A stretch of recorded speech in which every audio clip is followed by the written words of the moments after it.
Let's see if this does it. All right, I don't know. Well, we'll see if that changes it. I think we got it. All right. Jeez Louise. Hey, it's always an adventure around here, right? Let's see if this comes on.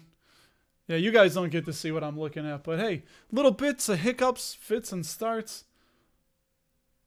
I don't know. Still nothing. I think you guys can hear me now. No? No, nobody can. There we go. Hallelujah. Hallelujah. I'm going to play a little song. No, we're not going to play a song. If anybody wants to hear me play a song, yeah. I think we got it. We got to figure it out, man. We got to figure it out, Joe C. Is that you? I think that's my buddy Joe. It might be. Is that you, Mr. Joe?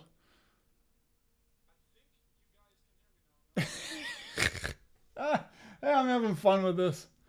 Good afternoon. Was it Shamir? Shamir, how's it going? Yeah, so just wanted to jump on really quickly, say what's up. Check it out. I got the little scrolling thing on the bottom. Yeah. I don't know. It's something I'm playing around with. Those are everything I bought this week, and it's across the 3 portfolios we share. So, I know I say it a lot. You can go to dapperdividends.com and check everything out there.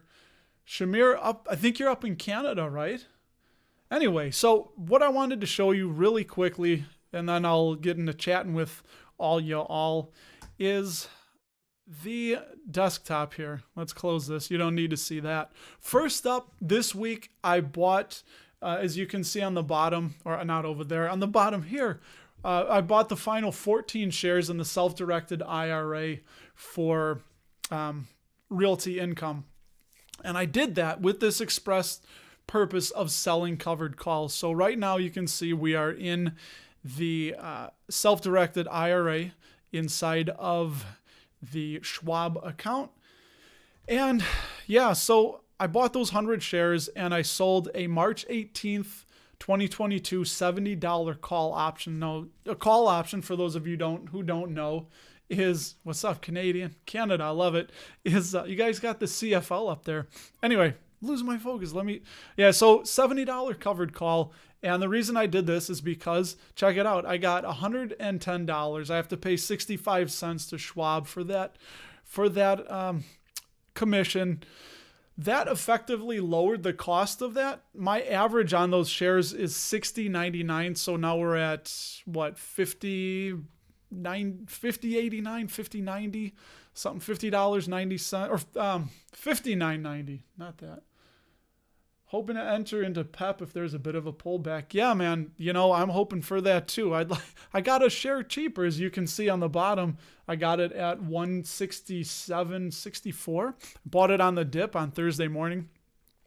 So really quickly, why I did this with Realty Income. Now, there's a few ways to sell covered calls, and actually, I'm going to give a shout out to my guy here, Jer Share. I should have had this up already, but I'll put a link down below. Dividend stockpile. Well, this is really nice. I'm sorry, Jer. I don't know what I'm doing here. Let me see if I can Google it. Oh, there we go. Fat fingers can't type, I guess. So if you go to his education section, really cool site. He's a friend of mine on Twitter, and in here he has a good thing about covered calls. Here we go. How he sells covered calls on dividend stocks.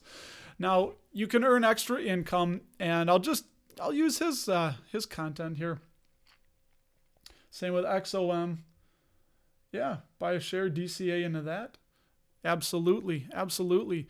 So he looks at it 2 ways, and it's in this article here. As you can see, it's up on your screen now because everybody's in the past from me. So he likes to do one where he goes portfolio overwriting, where he writes it way out of the money and you get a little bit of premium in return.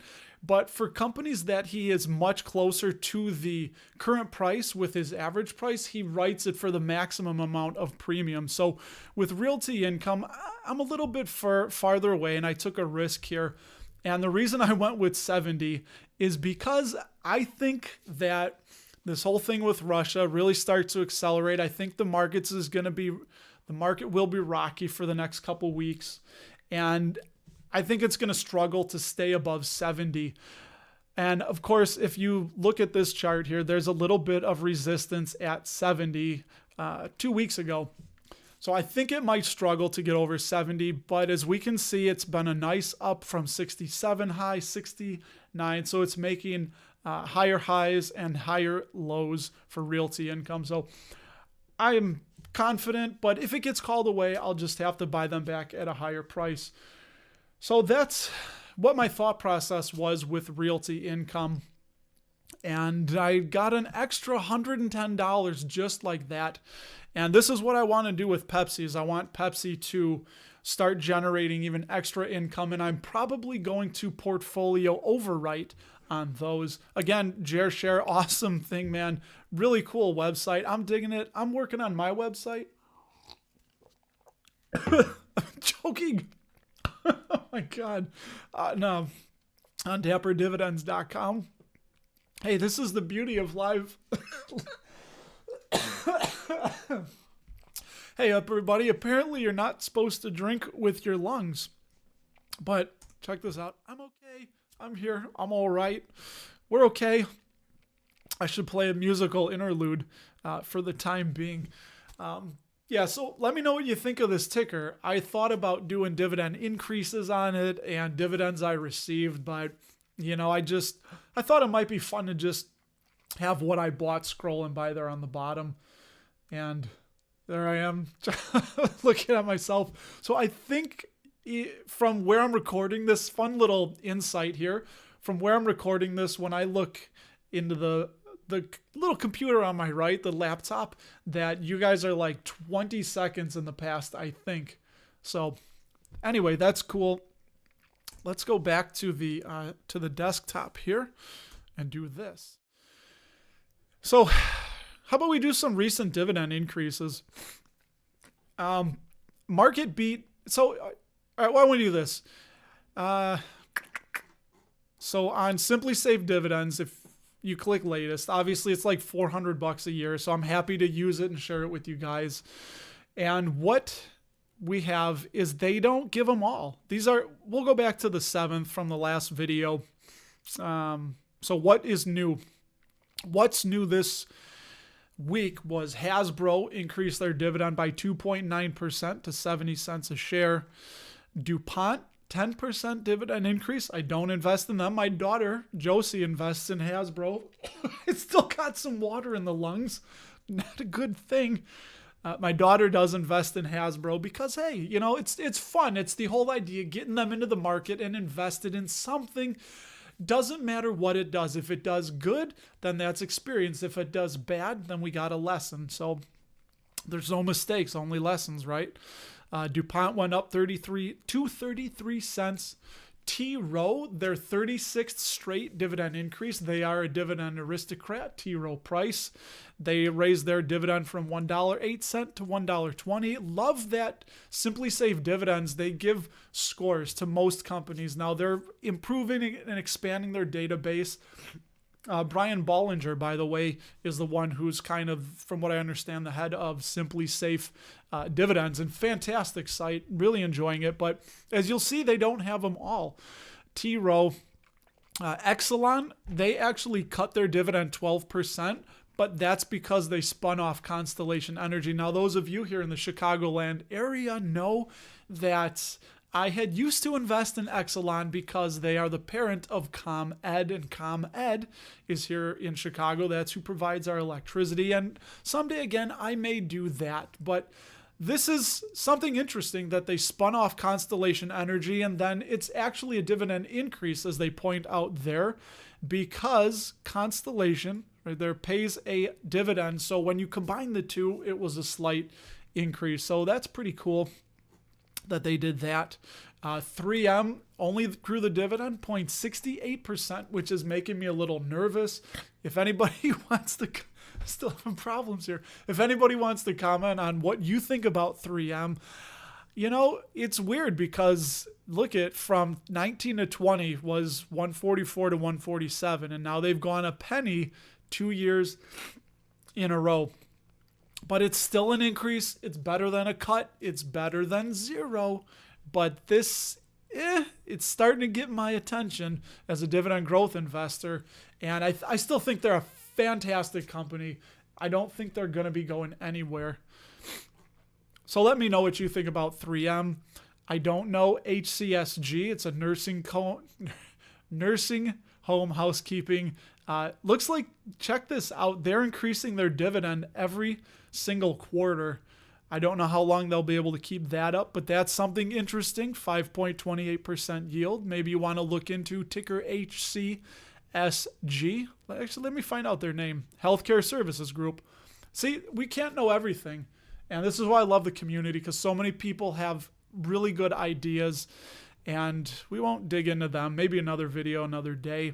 But really good. Again, increasing that dividend every quarter. Manulife, again, don't know them. Looks, hey, Shamir, it looks like this is a Canadian company, potentially. And let me just see here. Yeah, financial products and services in Asia, Canada, and the U.S. And they put this out here. Canada may withhold taxes. And it does look like they're a Canadian company. So very interesting. That's one for you. Let us know, Shamir, if you know Manulife. Do you use them? Have you heard of them? I have not heard of them personally. And of course, PepsiCo. I just did a video released yesterday morning on PepsiCo. Love it. 7% increase. That's their 50th. So they are now an official dividend king. And okay, nothing yet. So they're a dividend king. Love PepsiCo. Yeah, $1.15. And Brookfield Asset Management raised their dividend 7.7% to 14 cents a share. But the interesting thing now, it looks like that's a lot, but every website, nobody can keep tabs of everything. So I was looking on MarketBeat, and we'll start with Hasbro on the 7th. Look how many companies they didn't mention.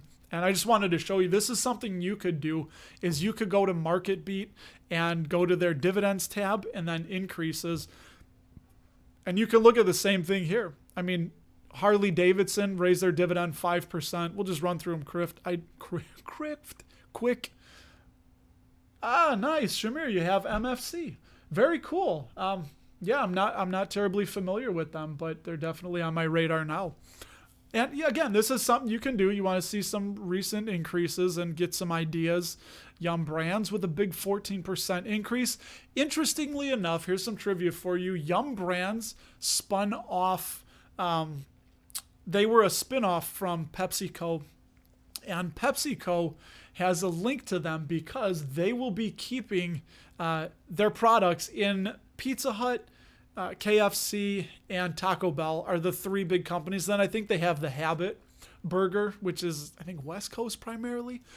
But the fun thing is that they have a lifetime contract with those restaurants to keep Pepsi products in them. So from what I understand, you will only ever see PepsiCo products inside of Taco Bell, KFC, and Pizza Hut. So that's just one more thing about the ubiquity of, which means everywhere, of PepsiCo. CNA Financial, small. Let's look at some of the bigger ones. PriceSmart, don't know them. So you can sort this also by market cap. I left it on everything just to make it a little easy. See, there's DuPont, 10%. There was a lot there that was not shown up on Simply Safe Dividends, which is, again, it's nice to know. It's not critical information, but definitely a way to get some ideas by looking at, you can sort it by the increase amount. There's 3M with that microscopic, but they have a current 3.67% yield. And we're at 15 minutes, so I'm going to jump. Oh, Cameco. I didn't see this. They are look at 44%. They're a nuclear company, so think nuclear. And here, let me plug that in real quick. See how easy it is to get. No, how about we hit enter? See these fat fingers. Yeah, 20. They give it a very safe. Nice. Yeah, I was young. I was in the Navy. I wasn't really concerned with investing because, as I say, drinking, gambling, and women were more important. Yeah, so Cameco, not a reliable dividend growth company, and they increased that one really big, but yeah, they're interesting for a nuclear play. GlaxoSmithKline, 17%. ITT, I think that's some of the big ones. Terex, Robert Half, 13%. I've looked at them in the past. So a lot of companies, obviously, you could spend all day just looking through the companies that increased. But anyway, the point with that was you can't just always rely on one site for, blanket information. And what I wanted to do here was to look at companies that may be undervalued in some of the portfolios. Ooh, I got that one down good. Oh, yeah. Maybe when I end this, I'll do a little outro. Jingle jangle. So what I like about this is you can click on timeliness and they'll show you what may be undervalued based on the dividend yield. So first up, for example, Clorox. We all know Clorox. I did a video on them. Ian Lopic did a video on them. A lot of us in the dividend growth community are still standing by Clorox. And what I like about this is I kind of look for the good starting point is to see if the current dividend yield is above the 5-year average and if the current PE is below, which in this case, one of two, that ain't bad. And as you can see on the ticker below, I did buy one more Clorox at 145.25. I might grab another this week, and it's buried at the end of the 52-week range. So yeah, just Clorox. Anybody else buying Clorox out there? I did. So they say maybe undervalued. You have to take all things into consideration, but really nice starting yield for such a big blue chip company. And check out my yield on cost is significantly below the current yield. So in my case, when I'm holding for decades, it makes sense to lower or raise my yield on cost. Sometimes we lower it. With PepsiCo, I've been lowering it. Gilead Sciences may be undervalued. So here we go. This looks like a decent one. I think I have 11 shares. Current dividend yield is about 25% above. And the current forward PE, that sounds confusing, doesn't it?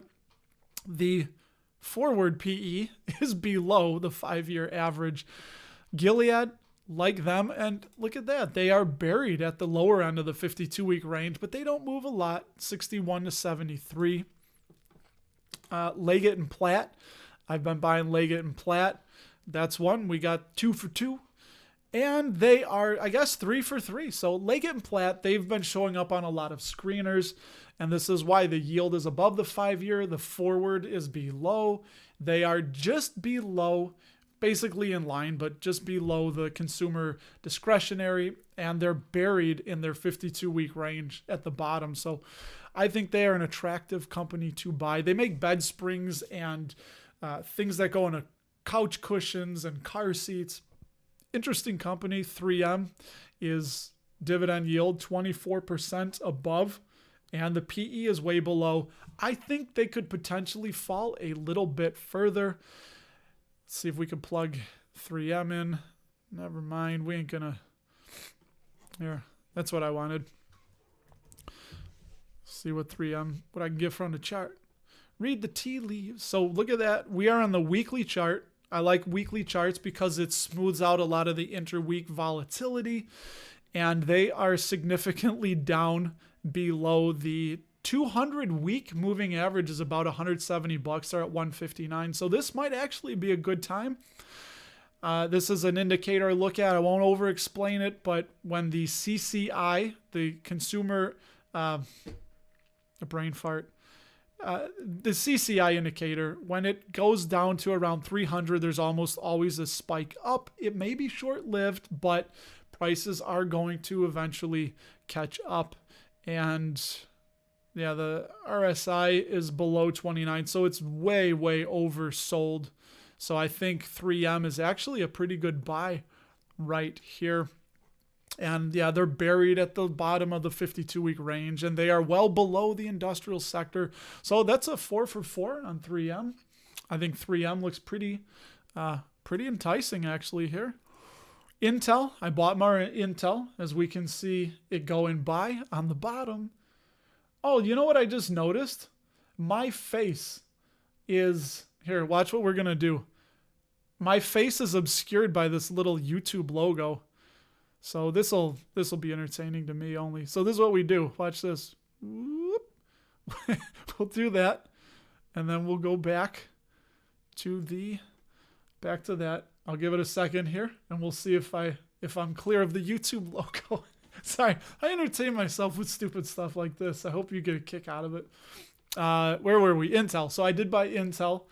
I bought 5 shares in the Roth and then 1 in, I don't remember.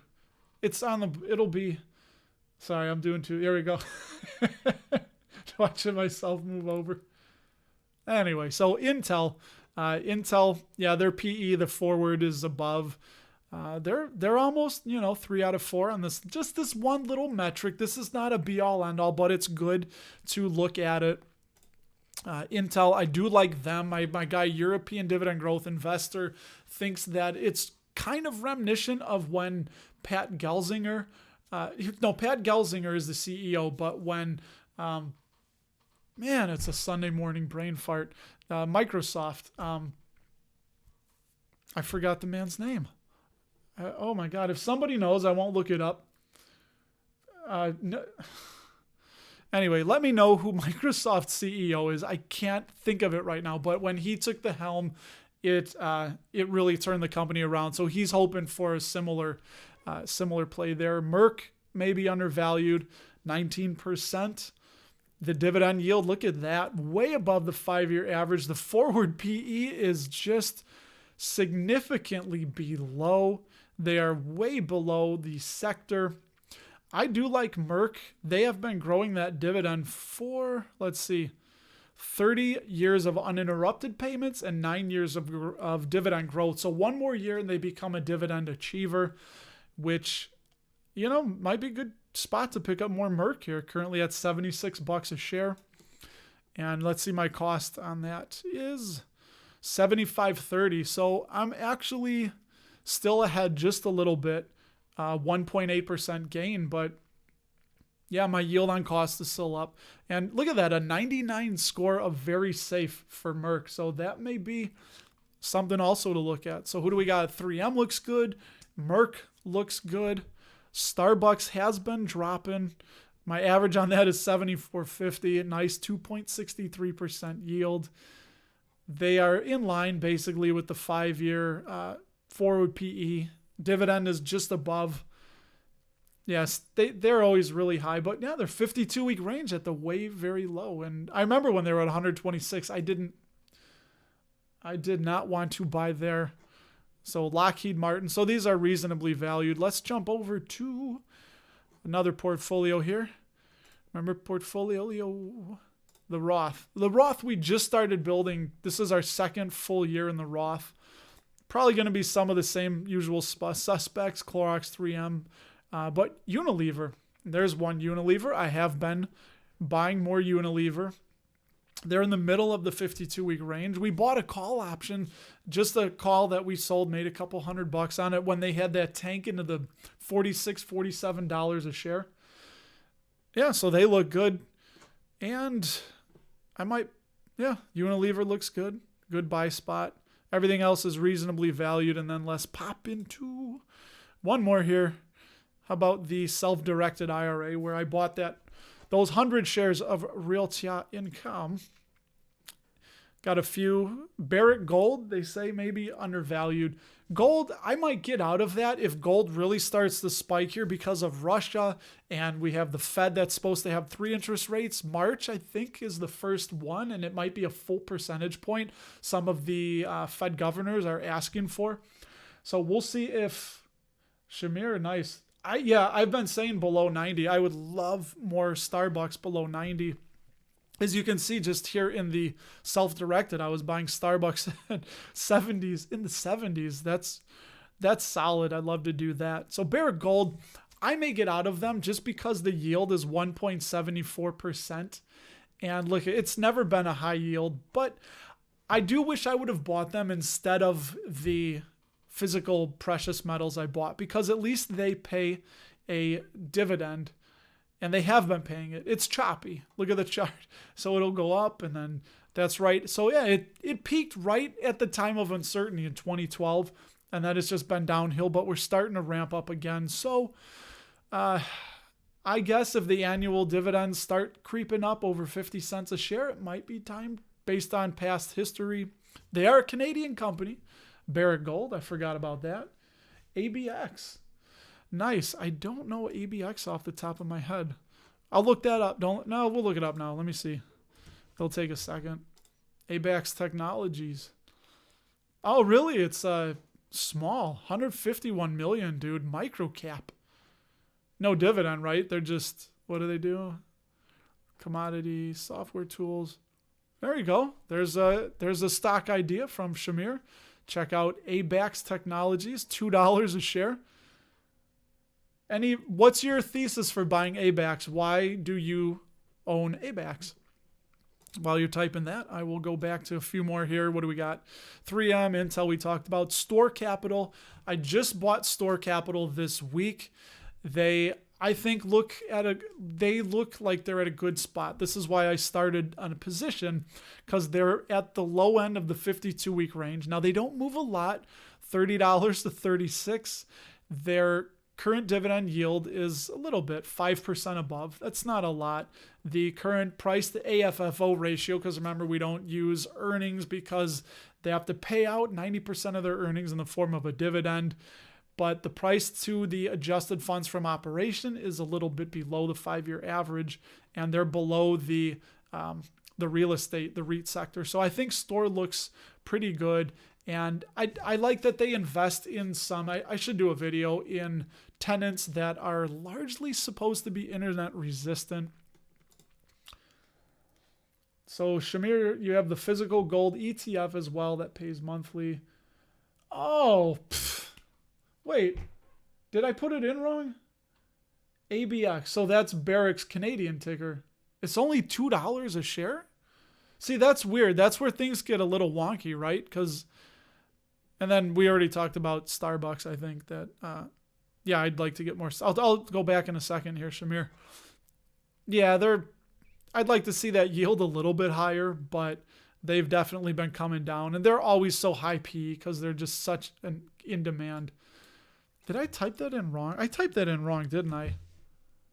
Oh, it's just not coming up. Yeah, that's interesting, but here, let's see. Yeah. Well, that's not a belay my last. That is not a stock recommendation. Yeah, there we go. Okay, Barrick Gold. Yeah, I was thinking like, what? Like, what is this software company that's $2? It's a penny stock. Like, really? Cheers, Shamir. I had no idea. Hey, we can't know everything, right? There's just so much going on. But okay, so it's the Canadian ticker. And I forget that here in the United States, we're just so used to, things being the way they are. Where here, the ticker is gold, GOLD. And, yeah, let me pull them up on the chart real quick. But by the way, I love charting. It's more of a art than a science. So I'll just use the one I know and I'm familiar with, gold. So on the weekly chart, yeah, so I thought I had a pop-up blocker put on. Lo siento. Come on, you can do it. There we go. So here we go. Looking like highs were $30, $30 a share, and we're at 20. So we're gonna have some resistance. Or right around 2109. It has to break that, and then there's gonna be resistance at the the 100-day. But looks like $25 might be a good sell point. So I don't know, unless things get really crazy, like that was coming out of the pandemic when it was really, really high. There was a lot of uncertainty. Yeah, Satya Nadella. God, how did I think of that? I couldn't. Thank you, Dave. Gracias, Dave. I don't know why. It's weird. You guys ever have that where you just blank on something and no matter how hard you think about it, it just doesn't hit you? So anyway, cool. Is there anything you guys want to talk about? Anything you want to show? That's pretty much it. Just thought I'd just jump on. I wasn't really going to do this video. I don't think I'll be doing a live stream next week. We're going to be in Milwaukee for the Ghost and Volbeat concert. And that's Sunday night. So we're taking the kids. We're going with a couple other family members. We're spending the whole weekend in Milwaukee. I'm coming back Monday. Took the day off work next Monday. So that's, yeah, that's what we're doing. Here we go. How do I go back to me? Plus me. No, it's me. I have these hotkeys. Here. Whoop. Whoop. So, anyway, I'm going to see it here in a second. It's going to crack me up. Yeah, that's 30 minutes. That's time, everybody. I mean, if there's anything you want to mention real quick, if anybody wants me to look up something on good old Simply Safe Dividends. I didn't even see this. Unilever declared their next variable dividend. Now, it looks like they're cutting here. This is really interesting. But where it says my annual income decreased 38 cents. Sorry, I see what was going on there. Oh, that looks ridiculous. Silly. Hope nobody's driving. So it's because of the currency. That is what it looks like it's going down. But they've been increasing dividends for quite some time. But yeah, you can't. Yeah, nice, Dave. Oh, by the way, I'm looking, my hair's starting to fall out. I didn't put any gel in it. Speaking of Unilever, this is how we tie it all together. Pantene, my daughters, I have daughters, and we use, what happened here? I think I'm still alive. There we go. Ugh, I got a pop-up on my other computer. My daughters use Pantene Conditioning Mist, which is a Unilever product, and I like it. I spray it in, keeps the hair wet, but if I start touching it, then it gets all loose. And anyway, hair care products with Dapper Dividends. What do you want to know? You want music? What do you want to get here? What do you want to do? So, anyways, that's that. That's another quick episode. I don't want to keep these too long, and I'll give you guys another few seconds if anybody has some parting words to say. Oh, maybe I'll jump on next week maybe for 10 minutes. I'll just use the cell phone. I'll go somewhere interesting in the hotel. Maybe, I don't know. Would anybody be interested in that if I just walk around the hotel like a lunatic? If you would, let me know. Let me know right now. Do it now. And I'll, yeah, I don't know. I could have some fun with it. I'll show you Milwaukee. We're staying at some old hotel or something. I don't know. The wife booked it. So, sorry, I keep looking at myself. It's the weirdest thing that I'm live here, but I see myself on the little monitor here, and it's literally, I think 15 or 20 seconds behind, so it's a super long delay. Yeah, so you're looking at me. I look like a lunatic. Good. I don't know. What do you guys want to look at? Is that it? Are we done? You're welcome. I think I'm going to get out of here. Let's see. Mike in Milltown. What's up, buddy? Yeah, what are you looking into? All right, we'll hang out for one more second. I want to see what Mike has to say. I think I'm on the computer now. Plug it in. What do you want to plug in? Here, we'll look at ideas while I'm waiting. We'll see what... See, look at how cool this is. This is like a freaking plug here for... Simply Safe Dividends, but they give you some ideas. Dividend Aristocrats, and let's see. What do you want to look at? How about Bill Gates' portfolio? Let's see what Mr. Gates has that might be undervalued. Coca-Cola. This is interesting. I think this is the bottler of Coke. Interesting. He has that. FedEx might be undervalued. 17%. I don't know some of these, honestly. Boston Properties. Ecolab. I used to work contract for Ecolab. There you go, Shamir. CNI, Canadian National Railway. He's got a lot of low yielders. And those are the undervalued ones. Interesting. I've actually never looked into Bill Gates' portfolio. Crown Castle, Waste Management, UPS, Caterpillar. So these are all the dividend stocks in his portfolio because I know he has more, but they talk about what's in there. Oh, Walmart. Yeah, take a look at TRow. Absolutely.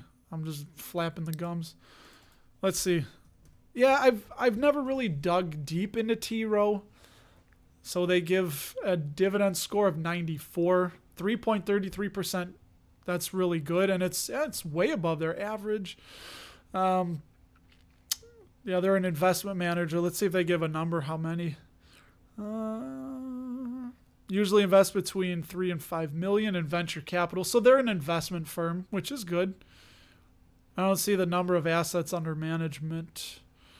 During the dividend recession, they increased the dividend 35. We saw that 36 years of streak. So negative 63% recession return, which the S&P was 55%. But again, I look at that as, if I'm never selling, doesn't bother me. Dividends been nicely going up. 35 years of growth and uninterrupted dividends.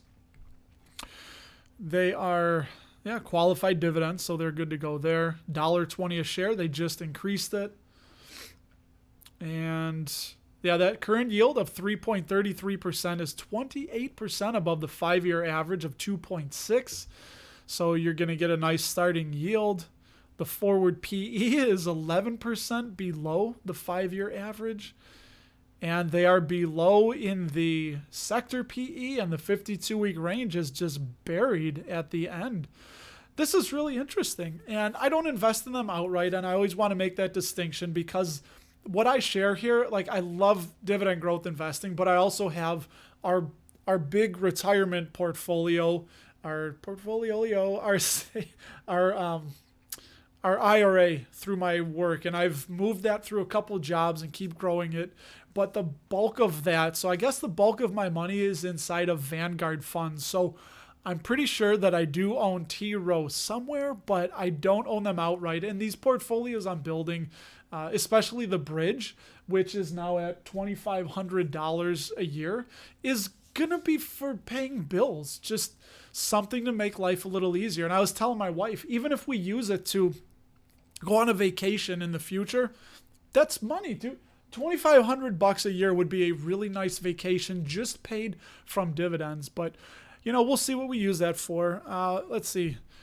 Earnings payout ratio. I know you can't use free cash flow payout ratios for investment and banking financials. So earnings per share is pretty low. That's good. $12.50 earnings per share. A lot of free cash per share at $14.20, way above what they've normally been at, which is right around $5-ish. Earnings per share growth, they're predicting negative 2% next 12 months, but I don't know why they're so down, if anybody knows. Let's see. Total sales, their shares outstanding. This is what you like to see. They're decreasing and the sales are increasing. Return on invested capital, that's one of the favorite metrics we like to use for seeing how well management is doing with our money. So 36%, that is really, really nice. And free cash flow margin, 20. So they look solid, man. I mean, I don't know why. Yeah, the net debts, you can't do that because debt is how they make their money. Same thing with interest, but the interest coverage ratio. Yeah, man, I don't know. This looks really intriguing, and they're firmly on the watch list. Oh, looking into preferred stock. So if anyone knows a lot about, look at that. I moved my little self, I moved my little self over some of the numbers. I didn't even notice that. Yeah, preferred stocks. The way I understand it is you're still not at the top of the pecking order so theoretically, say a company was to go bust and had to liquidate everything. I think all the creditors, right? Or the debtor, not the debtors, the creditors, the people who hold the debt, they get the first, and then it goes to preferred, and then it goes to common if there's anything left over. But I don't believe those dividends grow as much. I think they're kind of like stagnant. So it's like you're missing out on, or is it the capital? If anybody knows, that's a good question to look into, Mike.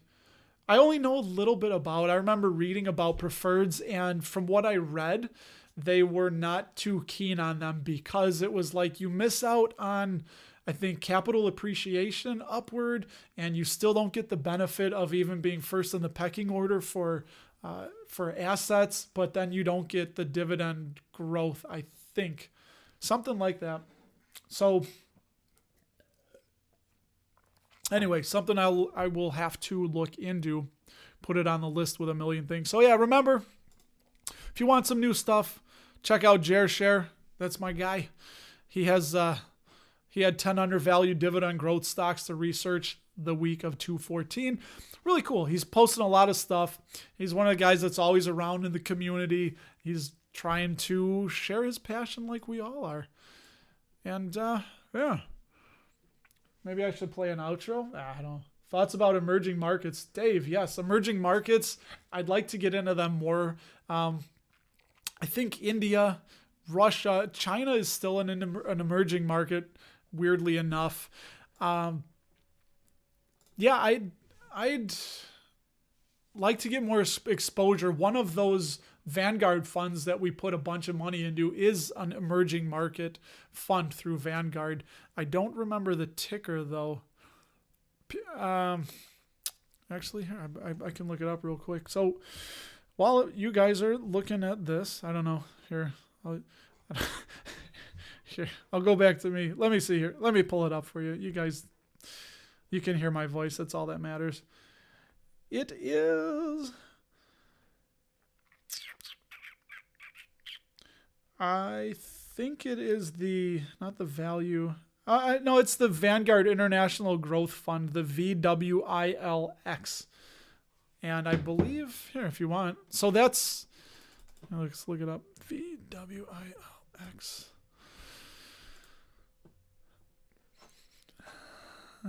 Let's see some of the holdings.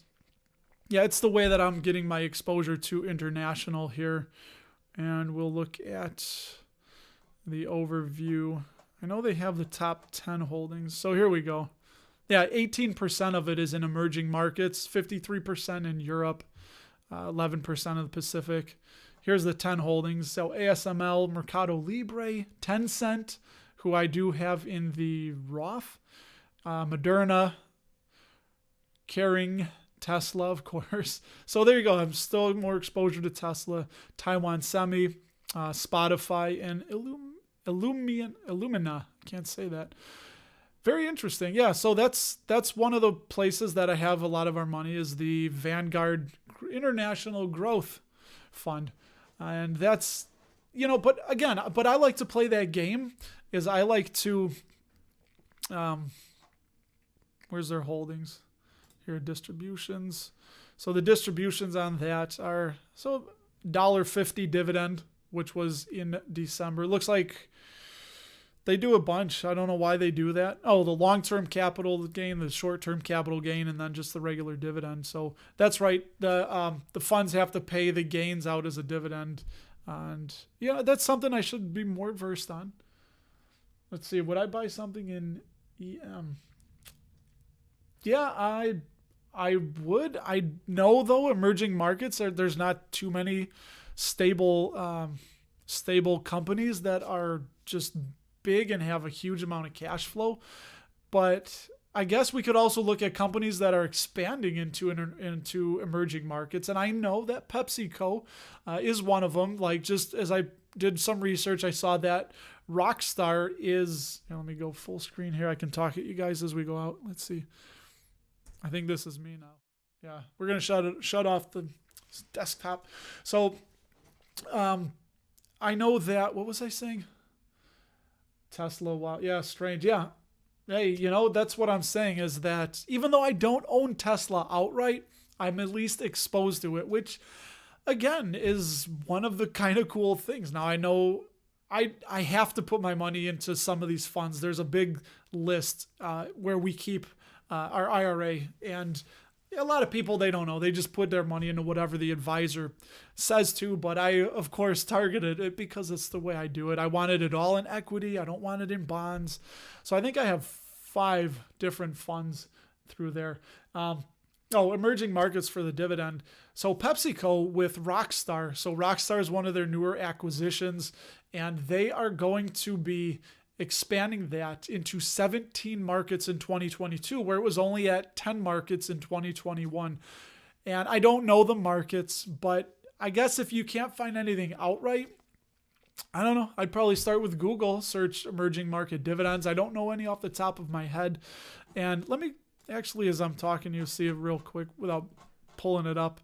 Yeah, see, I can't click on the breakdown of emerging markets. So 18% of that, 18% of the portfolio composition is in emerging markets. But if you want to do this, this is something I like to do. You can actually look for an emerging market ETF, see if there's something specifically for that.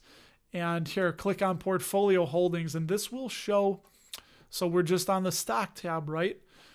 And we sorted it by market value. So I guess because they're weighting it, they think these are the better companies.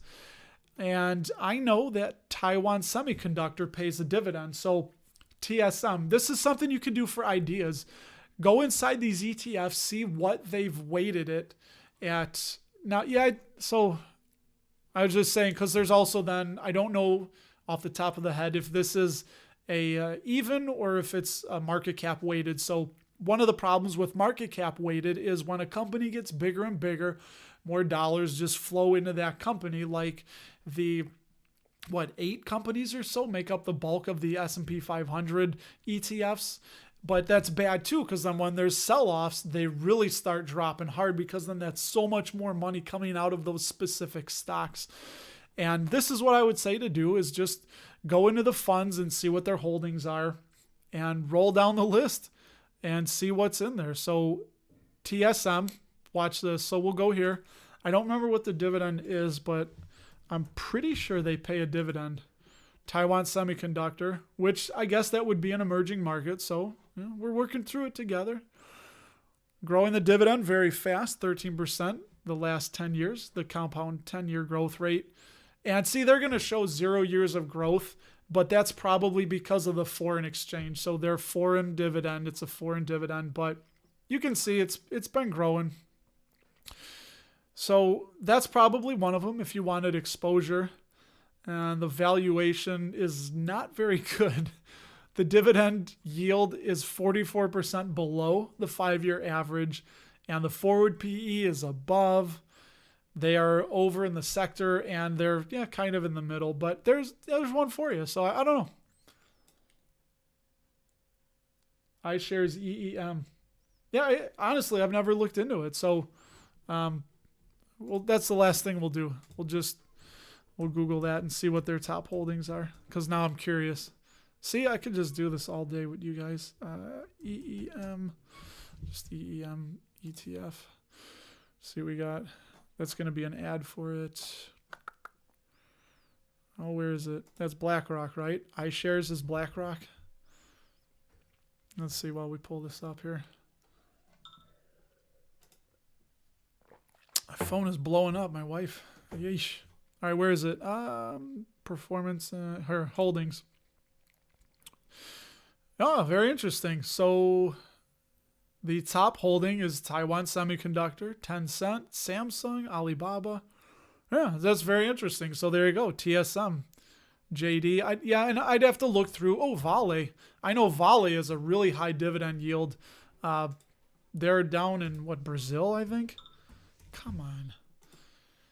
Texting me blowing up. Yeah, look at that. 372% growth. Yeesh. So that yield is currently, just put my phone over there. Yeah, you guys can still see me. I did this the first time I'm talking, like, oh, look at this. Look what I'm looking at. And then I look over and it's just people staring at my face, looking at the computer. All right, what were they saying their yield? Their current yield is 11% for Vale. Yeah, they iron ore, raw materials. So, yeah, they're in the steel sector in Brazil. So Vale is definitely, I don't know if they'll be able to sustain that 11%. Some of their numbers are a little bit spotty. And it's tough too, because then you got that risk and exposure to foreign markets, and you want to hope they're on the up and up, and you're kind of taking a big risk. But they were founded in 1942.